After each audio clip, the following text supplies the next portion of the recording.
Bonjour paysans et paysannes de Côte d'Ivoire, bonjour paysans et paysannes d'Afrique.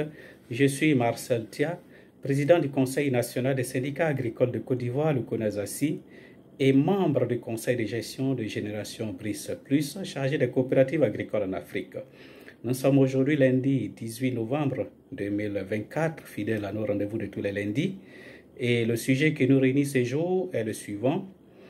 Pourquoi tant de pertes au niveau des coopératives et des paysans dans un système déstabilisé en Côte d'Ivoire au niveau de la filière café-cacao? Ceci étant, nous allons aller vite rapidement. Ceci étant, comme je le disais, nous allons rentrer dans le vif du sujet. En Côte d'Ivoire, le Conseil café-cacao dit que nous sommes dans une stabilisation.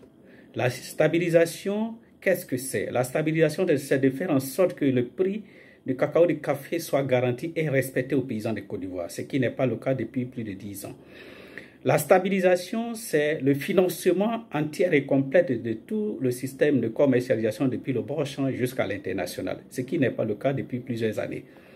La stabilisation, c'est la compensation au niveau des nationaux, au niveau surtout des organisations des paysans, lorsque ces paysans subissent des pertes, ce qui n'est pas le cas depuis bientôt plus de 10 ans.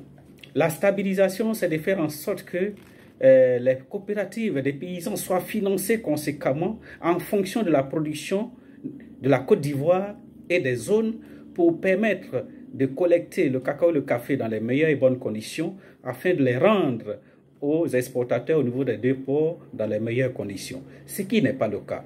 Donc, nous nous posons la question de savoir qu'est-ce que le Conseil café-cacao stabilise véritablement, réellement? Si toutes ces situations ne sont pas prises en compte par le Conseil café-cacao, de quelle stabilisation parle-t-on?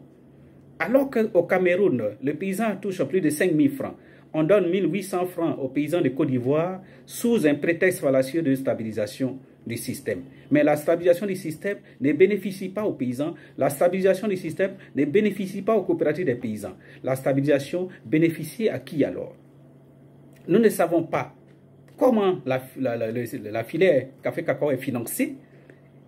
Ceux qui circulent avec quelques financements, quelle est leur source de financement pour que ceux qui ont envie de travailler puissent aussi s'adresser à ces sources de financement pour pouvoir travailler? Malheureusement, ce n'est pas le cas. Voilà pourquoi nous avons souhaité et nous sollicitons les autorités compétentes pour qu'il y ait une lisibilité. La lisibilité, c'est quoi? C'est de faire un audit de la filière pour qu'on sache comment la filière café-cacao est financée en Côte d'Ivoire.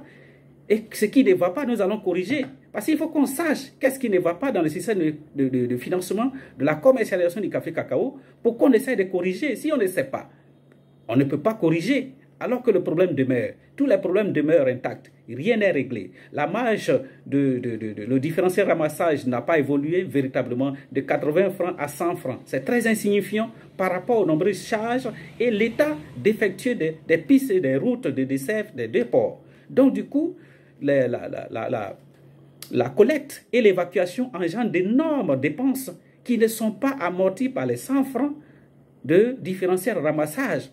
Et tout cela, nous souhaitons nous asseoir sur une table avec le DG du Conseil café-cacao et puis avec ses experts pour qu'on tire les choses au clair.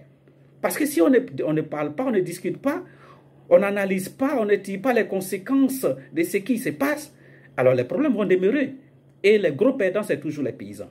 Alors qu'ils aient pitié des paysans. Même s'ils n'ont pas pitié des paysans, qu'ils aient au moins la crainte de Dieu pour dire que les paysans font tout pour que nous soyons debout. Alors il faut faire en sorte que les paysans ne puissent pas continuer de subir la loi des acheteurs véreux, pour ne pas que les paysans continuent de subir le sous-paiement de leurs produits chaque année, que les prix soi-disant garantis sont fixés.